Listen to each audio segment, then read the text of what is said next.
Hello,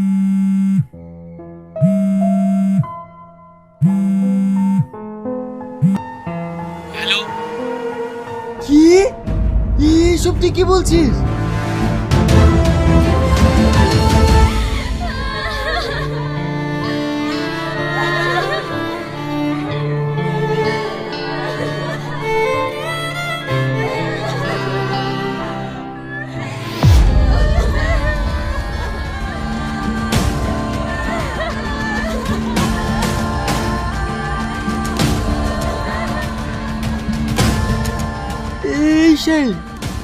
এইসব কি করে হলো? চাকরি চলে যাওয়ার পর থেকে সব সেই তো অবশ্যই ভেঙে পড়েছিল। তার উপরে ওর বউটাকে কালোর বাবা মাসে নিয়ে চলে গেছে। কাল রাতে ওকে হাজার বার বছরের পরেও এটা করে ফেললো।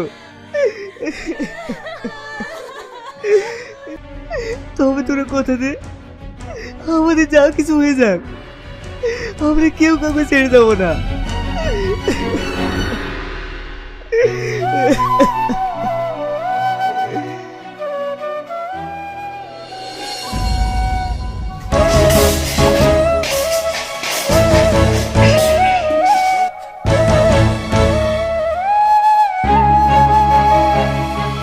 এই বাড়ির একটা লোক ভালো না, সব মিথ্যাবাদী, সব চিটার।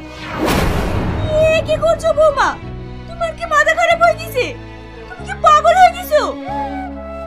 হ্যাঁ, আমি পাগল হয়ে গেছি। বাড়িতে যে রান্না করবো হ্যাঁ ঠিক শোনায়, রোজ রোজ আলু আর পটল, আলু আর পটল। এই বাড়িতে কি কোনো মানুষ থাকে? এও মিথ্যাবাদী, মায়েও মিথ্যাবাদী। পল্লবী,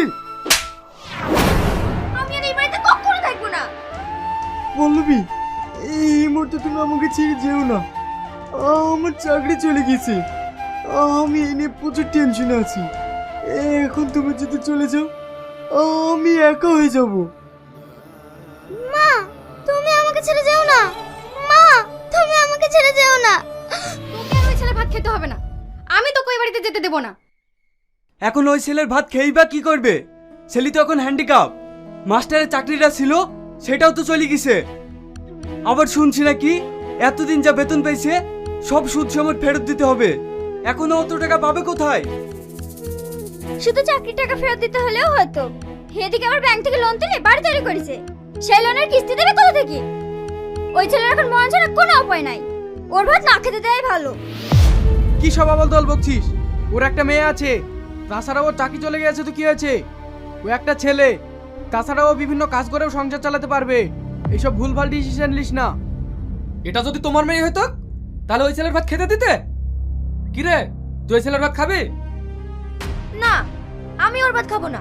ওর যেহেতু চাকরি নেই, আমি এইভাবে কষ্ট জীবন কাটাতে পারবো না। ঠিক আছে, কাল মরল ডাক, আমি আমার মেয়েকে ছাড়িয়ে নেব।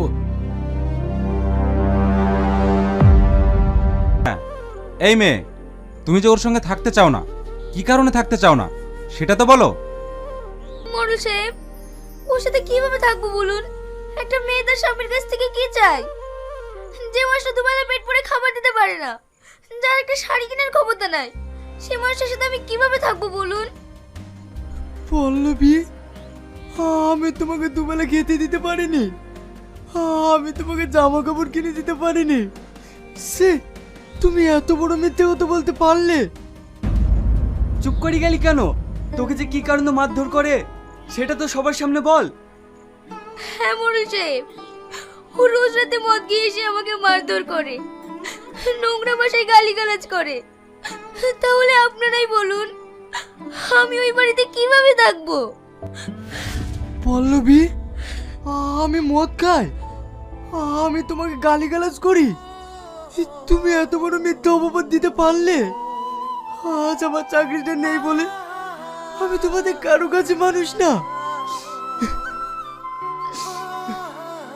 দেখো, আমি রিয়াজকে খুব ছোট থেকে চিনি। ও মদ গাঁজা কিছুই খায় না। তুমি খালি খালি মিথ্যা কথা বলছো কেন? ওই বাড়িতে আমার বোন থাকে, কি হয় না হয় ও ভালো করে জানে। আপনি কিভাবে জানবেন? আর ওই যে বুড়ি আছে, ওই অশান্তির মূল কারণ। ব্যাস, অনেক বলেছেন, আর না। পল্লবী, তুমি আমাকে যা খুশি বলো, তুমি আমাকে হাজারে মিথ্যা অভিযোগ দাও, তাতে আমি কিচ্ছু মনে করব না। কিন্তু তুমি এই বাচ্চাটার মুখের দিকে তাকিয়ে বাড়ি ফিরে চলো। আমি তোমাকে কথা দিচ্ছি, আমি তোমাকে কোনো কিছুর অভাব হতে দেবো না, কোনোদিন কষ্ট পেতে দেবো না। প্লিজ পল্লবী, আমি তোমাকে না পেলে শেষ হয়ে যাব। ও তোর বাড়িতে যাবে না, আমার বোনকে তোর মতো ছেলে ভাত খেতে দেবো না। এটা আমি পল্লবীর মুখ থেকে শুনতে চাই। পল্লবী, সত্যি করে বলো, তুমি আমার সাথে থাকতে চাও না? চুপ করে থেকো না, বলো। আমার ভাই কি বললো তুমি শুনতে পেলে না? আমি তোমার মুখ থেকে শুনতে চাই। হ্যাঁ, আমি তোমার সাথে থাকতে চাই না। বাহ পল্লবী বাহ, এই না তুমি আমায় ভালোবেসে বিয়ে করেছিলে, এই না তুমি সারা জীবন একসাথে থাকার কথা দিয়েছিলে, এক নিমেষে তোমার ভালোবাসা শেষ হয়ে গেল। হ্যাঁ, ভালোবেসেছিলাম, তবে তোমাকে দেখে না, তোমার চাকরি দেখে। যেখানে তোমার চাকরিই নেই সেখানে আমিও নেই। দেখো মা, সবার সংসারে অভাব অনটন আছে, তুমি এবারকার মতো মানিয়ে নাও। না, আমি ওর সাথে থেকে আমার জীবনটা নষ্ট করব না। ঠিক আছে মারুত সাহেব, আপনাদেরকে আর কিছু বলতে হবে না। ও যখন আমার সাথে থাকতেই চায় না, তখন আপনারা যেটা ভালো মনে করেন সেটাই করেন।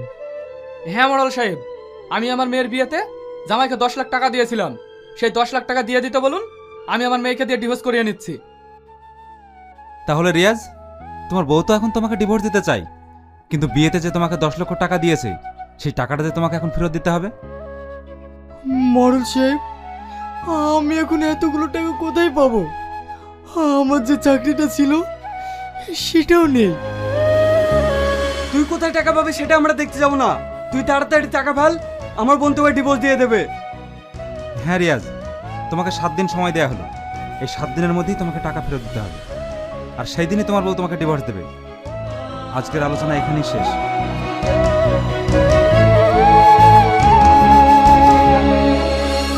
মা, তুমি আমাকে ছেড়ে যেও না মা, আমরা সবাই একসাথে থাকতে চাই। তুমি বাবাকে ছেড়ে দিও না, তুমি চলে গেলে আমি কার কাছে থাকবো?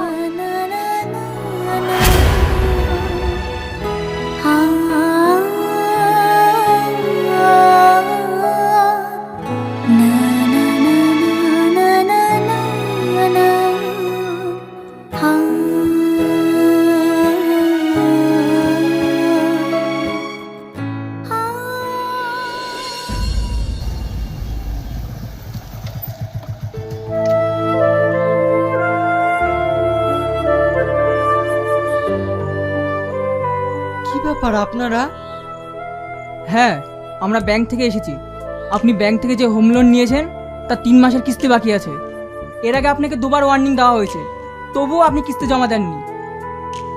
দেখুন স্যার, আমার চাকরিটা চলে গিয়েছে, এই মুহূর্তে আমার কোনো ইনকাম নেই। আপনারা আমাকে কিছুদিন সময় দেন, আমি আপনাদের সমস্ত টাকা পরিশোধ করে দেব। আমরা আপনাকে আর কোনো সময় দিতে পারবো না। কালকের মধ্যে যদি আপনি টাকা পরিশোধ করতে না পারেন, তাহলে আপনার ওই বাড়ি ব্যাংকের অধীনে চলে আসবে। স্যার, আমাকে কিছুদিন সময় দেন, আমি আপনাদের সমস্ত টাকা শোধ করে দেব। আমাকে আর একটা সুযোগ দেন। দেখুন, আমরা ব্যাংকের রুলসের বাইরে যেতে পারি না, তবুও আপনাকে আমরা যথেষ্ট সময় দিয়েছিলাম, এখন আর আমাদের কিছু করার নেই। চলুন। পল্লবী, কি ব্যাপার তুমি? তোমার সাথে একটু দরকার আছে। আমার সাথে আবার তোমার কিসের দরকার? পল্লবী, আমি তোমাকে অনেক ভালোবাসি, আমি তোমাকে শেষবারের মতো অনুরোধ করছি, তুমি আমাকে ছেড়ে দিও না, প্লিজ বাড়ি ফিরে চলো। মেয়েটা দুদিন ধরে কিচ্ছু খায়নি, শুধু মামা করে খাচ্ছে। আমি তোমার পা ধরছি, তুমি আমার একটা কথা রাখো। পল্লবী কে রে? আব্বা, রিয়াজ এসছে।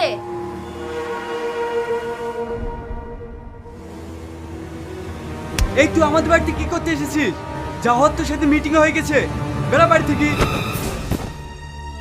এরপরেও যদি তোকে এই বাড়ির আশেপাশে দেখি না, তোর কপালে অনেক কষ্ট আছে।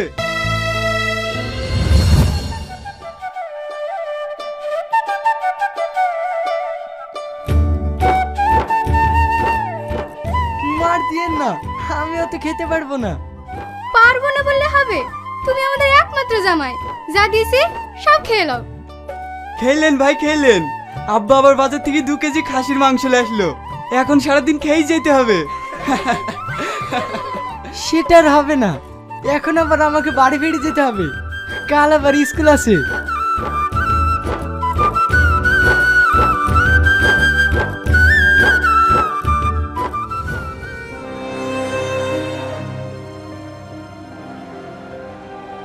বাবু, তোর এই স্বপ্নের বাড়িটা ব্যাংকের লোক এসে দখল করে নিচ্ছে। ওর আমার কোনো কথা শুনলো না, তুই তাড়াতাড়ি চ। দেখো মা, এটা হওয়ারই ছিল, আমি ওখানে গেলেও ওরা আমার কোনো কথাই শুনবে না।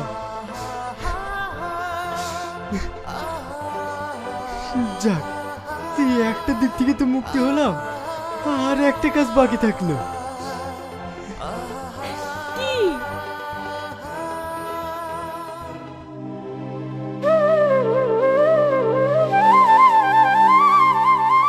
পল্লবী, তোমার একটুও লজ্জা নাই? তুমি আবার কুকুরের মতো এই বাড়িতে এসেছো। দেখো পল্লবী, এই কুকুরটা তোমার বাড়িতে আর কোনোদিন আসবে না, আমরা এই গ্রাম থেকে চলে যাচ্ছি। জিজ্ঞেস করবে না কেন চলে যাচ্ছি? আমার আর তোমার স্বপ্নের বাড়িটা ব্যাংক দখল করে নিয়েছে, আর তোমাকে 10 লাখ টাকা দিতে হবে না, তাই আমি আমার জন্ম ভিটিটা বিক্রি করে দিয়েছি। এই নাও টাকা, আমরা সারা জীবনের জন্য এই গ্রাম ছেড়ে চলে যাচ্ছি। ভালো থেকো।